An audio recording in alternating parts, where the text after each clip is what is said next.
এই ম্যাচটা বাংলাদেশ হেরে গেল, এই ম্যাচটাও বাংলাদেশ হেরে গেল। এইবারে নারী বিশ্বকাপটা আমাদের জন্য হার্ট ব্রেকিং একের পর এক পরাজয় নিয়ে আসছে।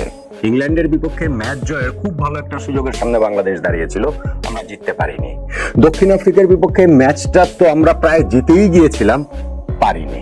আর শ্রীলঙ্কার সঙ্গে আজকের এই ম্যাচটা যে কিভাবে হারলাম সেই বিস্ময় কাটতে আসলে একটুখানি সময়ই লাগবে। 12 বলে 12 রান প্রয়োজন, হাতে 6 উইকেট, এবং উইকেটে আছেন হচ্ছে গিয়ে আমাদের ক্যাপ্টেন নিগার সুলতানা জ্যোতি, যিনি ততক্ষণে হচ্ছে গিয়ে 70 প্লাস করে ফেলেছেন। এই ম্যাচ আমরা হেরে গেলাম, বাংলাদেশ এই ম্যাচটা হেরে গেল, এবং তাতে করে আমাদের এই নারী বিশ্বকাপটাই অভিযান শেষ হয়ে গেল। এই অর্থে আমাদের আরেকটা ম্যাচ বাকি রয়েছে ভারতের সঙ্গে, কিন্তু সেমিফাইনালে ওঠার কোনো চান্স আর আমাদের কাগজে কলমেও নেই। ইনফ্যাক্ট টুর্নামেন্টটা যখন আমরা শুরু করেছিলাম তখনও যে ঠিক সেমিফাইনালের টার্গেট নিয়ে শুরু করেছিলাম ব্যাপারটা তা নয়, কিন্তু প্রথম ম্যাচটা পাকিস্তানের বিপক্ষে জয়ের পরে এবং এরপরে বাংলাদেশে যে 3টা ক্লোজ ম্যাচ আমরা যেভাবে হারলাম সেটা আসলে আমাদেরকে হার্ট করবে। আমাদেরকে মনে হবে যে বাংলাদেশের এই দলটা সেমিফাইনাল আসলে খেলতে পারতো, খেলতেই পারতো। আজকের এই ম্যাচটা আমরা যেই জায়গাটাতে হেরে গেলাম, টার্নিং পয়েন্ট কোনটা সেই আলোচনা করছে, ওভারঅল সামগ্রিক সবকিছু মিলে সেই আলোচনার জায়গাটা আসছে। দেখুন, প্রথমত আমি আমাদের যে মেয়েদের টিমটা রয়েছে তাদের এফোর্টকে আসলে হাততালি দিতেই হবে, তাদের এফোর্টকে আসলে করতালির সঙ্গে অভিনন্দন জানাতেই হবে। তারা ওই চেষ্টার জায়গাটা করেছেন, সেই জায়গাটাতে ঘাটতি ছিল বলে আমার কাছে মনে হয় না। আপনি যখন দেখবেন যে এই টুর্নামেন্টে আজকের ম্যাচে আমরা কতগুলো ক্যাচ ফেলেছি, কত ক্যাচ ফেলেছি, সাউথ আফ্রিকার বিপক্ষে এই ক্যাচ ফেলার কারণেই তো আমরা ম্যাচটা হেরে গিয়েছিলাম। পুরো টুর্নামেন্ট জুড়েই সেটা দেখা গিয়েছে। এখন এই দলটার একটা ফিল্ডিং কোচ পর্যন্ত নেই, তো তারা ওয়ার্ল্ড কাপ খেলতে গিয়েছে, সেইখানে ফিল্ডিং এর এরকম ল্যাপস হবে, সেটা তো স্বাভাবিক। আমাদের ক্রিকেট বোর্ড বড় বড় কথা বলেন, কিন্তু তারা এই মেয়েদের জন্য ওয়ার্ল্ড কাপের আগের 5 মাসে কোনো ম্যাচ আয়োজন, একটা সিরিজ, একটা ম্যাচ খেলার আয়োজন করতে পারেননি। সো এই মেয়েরা তারপরে যে মাঠে যে ফাইটটা শো করেছে সেইটাকে আসলে অভিনন্দন না জানানোর কি কোনো উপায় রয়েছে? আমাকে বলেন তো দেখি। এত কিছু বলা সত্ত্বেও আমি আসলে মেয়েরা আজকে যেভাবে হেরে গেল সেই হারটাকে জাস্টিফাই করছি না। এই ম্যাচ হারা উচিত হয়নি, এই ম্যাচ হারাটা কোনোভাবেই উচিত হয়নি। আমি যেটা বলছিলাম 12 বলে 12 রান প্রয়োজন, ওই সময় ওই 49 নম্বর ওভারটা থেকে এলো মাত্র 3 রান, এবং আমরা ওই জায়গায় ঋতুমনের উইকেটটা হারালাম।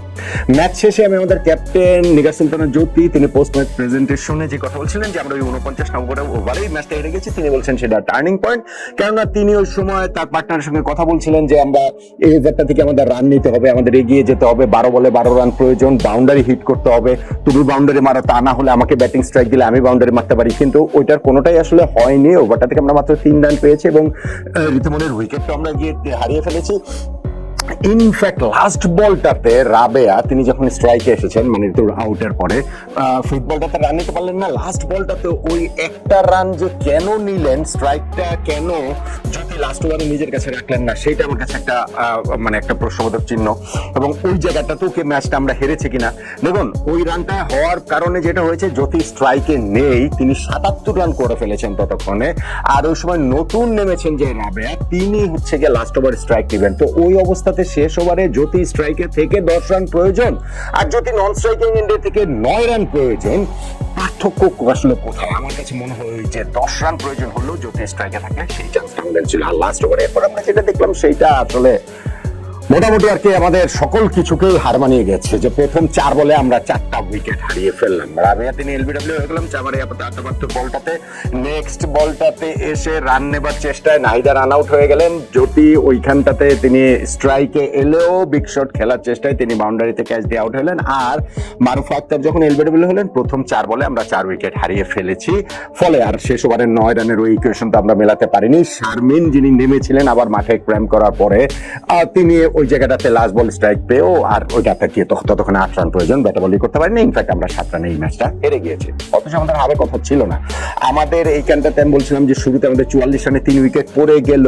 শারমিন এবং জ্যোতির যে পার্টনারশিপ, সেই পার্টনারশিপটা আমাদেরকে ম্যাচে নিয়ে এসেছিল এবং ম্যাচের কন্ট্রোলে নিয়ে এসেছিল। আমাদের 30 ওভার শেষে ওই 3 উইকেট হারিয়ে আমরা 100 রানে পৌঁছে গেছিলাম। শেষ 20 ওভারে আরো 103 রান করতে হবে, মানে শ্রীলঙ্কা 202 রান করেছে। এবং এই দুইজন যেই কনফিডেন্ট ব্যাটিং করছিলেন সেটা আসলে সম্ভব মনে হচ্ছিল, কিন্তু 64 রান করার পরে শারমিনের ক্র্যাম্প করে এবং তার সেজন্য তিনি মাঠ থেকে উঠে যেতে বাধ্য হন। স্বর্ণা নামলেন এবং স্বর্ণার সঙ্গে জ্যোতির আরো একটা 50 রানের পার্টনারশিপ হলো। ওইখানটাতে শুরুতেই একটা ক্যাচ স্বর্ণা দিয়েছিলেন ইনিংসের শুরুতেই, কিন্তু ওই ক্যাচটা শ্রীলঙ্কানরা ধরতে পারেনি, ফলে আমাদের ওই সময় ম্যাচটা পুরোপুরি আমাদের হাতের মধ্যে ছিল। ইনফ্যাক্ট যখন স্বর্ণা আউট হন তখন আমাদের ওই জায়গাটার থেকে আর 29 বলে 27 রান প্রয়োজন, হাতে তখনও আমাদের 6 উইকেট, ফলে ম্যাচটা তখনও আমাদের ছিল। শেষ 4 ওভারে 25 রান প্রয়োজন, 3 ওভারে 21 রান প্রয়োজন, 2 ওভারে 12 রান প্রয়োজন, 12 বলে 12 রান আমি তো বললামই। সেখান থেকে আমরা ম্যাচটা জিততে পারিনি। ইনফ্যাক্ট নিগার সুলতানা জ্যোতি যিনি 98 বলে 77 রানের একটা দুর্দান্ত ইনিংস খেলেছেন, তিনিও নিশ্চিতভাবে ম্যাচটা ফিনিশ না করে আসার ওই আক্ষেপটাতে পড়বেন। বোলিং ইনিংসেও কিন্তু বাংলাদেশে একটা কামব্যাক হয়েছিল। ইনফ্যাক্ট আমরা প্রথম বলটাতেই মারুফা তিনি হচ্ছে একটা এলবিডব্লিউ করে দিয়েছিলেন, ডিআরএস নিয়েও এলবিডব্লিউটা আমরা পেয়ে গিয়েছি, উইকেট পেয়ে গিয়েছি। তারপরে শ্রীলঙ্কানদের প্রোগ্রেস ভালো হয়েছে এবং তারা ইনফ্যাক্ট 32 নম্বর ওভারে গিয়ে তারা 174 4 উইকেটে পৌঁছে যায়। সেইখান থেকে ধরেন 240-50 হয়ে যেতে পারতো। বাংলাদেশ ওই জায়গাটাতে একটা ম্যাসিভ কামব্যাক করে এবং 28 রানে ওদের শেষ 6টা উইকেট আমরা তুলে নেই, 202 রানে ওদেরকে অল আউট করে দেই। স্বর্ণা এই জায়গাটাতে লিডিং রোলটা প্লে করেছেন, তিনি 10 ওভার বোলিং করে 27 রান দিয়েছেন, 4টা ওভার মেডেন নিয়েছেন এবং 3টা গুরুত্বপূর্ণ উইকেট নিয়েছেন। কিন্তু এই যে কামব্যাকটা, সেই কামব্যাকটা শেষে গিয়ে আসলে ব্যর্থ হয়ে গেল আমাদের ব্যাটিং এর শেষ দিকের ব্যর্থতায়। টার্নিং পয়েন্ট যদি বলেন তাহলে আপনি বলতেই পারেন যে আমাদের ক্যাপ্টেন জ্যোতি যেটা বলেছেন 49 নম্বরের যে ওভারটা থেকে আমরা 3টা মাত্র রান নিলাম, আর লাস্ট ওভারে প্রথম 4 বলে 4টা উইকেট হারানো, সেটা তো রয়েছেই। লাস্ট ওভারে 9 রান নেওয়াটাকে একেবারে অসম্ভব ছিল বিষয়টা, সেটা না।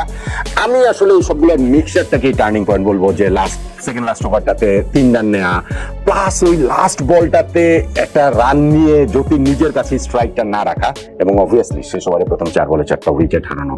ম্যাচটা আমরা একদম শেষে গিয়ে হেরেছি, নইলে ম্যাচটা বাংলাদেশের কন্ট্রোলের মধ্যেই ছিল।